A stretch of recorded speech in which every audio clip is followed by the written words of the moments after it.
Hello, my class third. How are you all? I hope from you are very well, happy, and safe.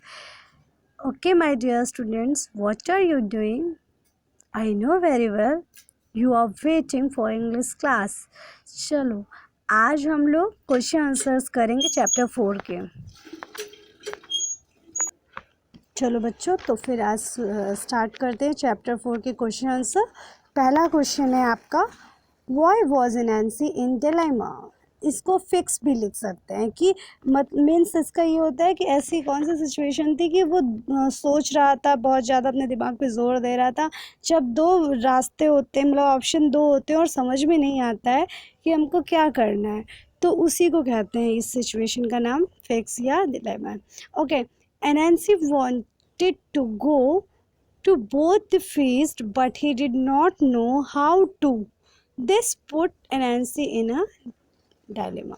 Okay, and question number second is, why was Anansi known to be greedy? Why was Anansi known to be greedy?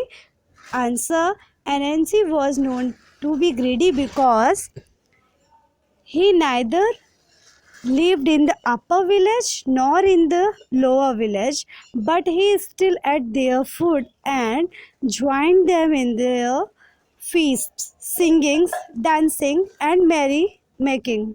Okay, तो मतलब इसका ये है कि पहले question का means था कि ऐसी सिचुएशन में वो क्यों था, ठीक है। तो उसका ये था कि वो दोनों ही wanted to go both feast, वो दोनों ही भोजन में जाना चाहता था, एक तरीके से सोच रहे दोनों ही लंगर में जाना चाहता था, लेकिन उसको ये नहीं समझ में आ रहा था कि मैं कैसे एक आदमी हूँ और दोनों जगह एक साथ कैसे जाऊँ, ठीक है। तो ये एक प्रॉब्लम थी। अभी दूसरा क्वेश्चन है, why was Anansi known to be greedy. तो क्यों सभी लोग उसको ग्रेडी कहते थे, क्यों हम लोग उसको ग्रेडी नाम से पहचानते हैं? तो क्योंकि वो ना ही अपर विलेज में रहता था और ना ही वो लोअर विलेज में रहता था, लेकिन फिर भी वो उनका खाना खाता था जा कर के और उनकी पार्टीज़ ज्वाइन करता था, singing, dancing and merrymaking. मतलब अच्छे अच्छे जो मतलब फंक्शंस लोग घर में करते हैं, फैमिली फंक्शंस भी होते हैं, उन सबको भी अटेंड कर लेता था जा कर, ये कि खाने को मिल जाए इसको, ठीक है। Okay, question number 3, Y didn't Anansi run to feast when his sons tugged the ropes? Answer: Anansi could not run to feast because both his sons tugged at the ropes tied around his wrist at the same time, but in the opposite directions, and the feast at the both villages began at the same time. इसलिए उसके क्या हुआ था कि क्यों अनांसी को उसने ऐसे टक्ट क्यों किया सन ने अनांसी को, कि why didn't Anansi run to the feast when his sons tug the ropes. क्यों वो चाहता था, वो दौड़ के फीस्ट पे जाना चाहता था? क्योंकि उसके दोनों बच्चे उसको टक्ट कर रहे थे।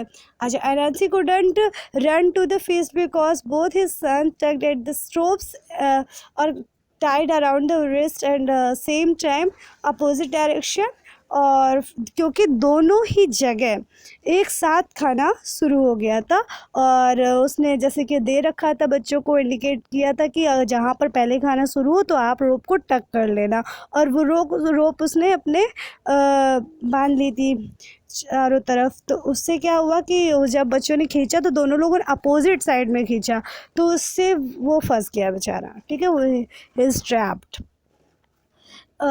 Question number 4, in what state did Anansi's son find him what they reached home? जब वो घर जाते तो किस हालत में देखते हैं Anansi को? तो Anansi's son saw that their father had turned into a spider and Anansi's wrist became as thin as reed and the upper and lower section of body puffed out like balloon.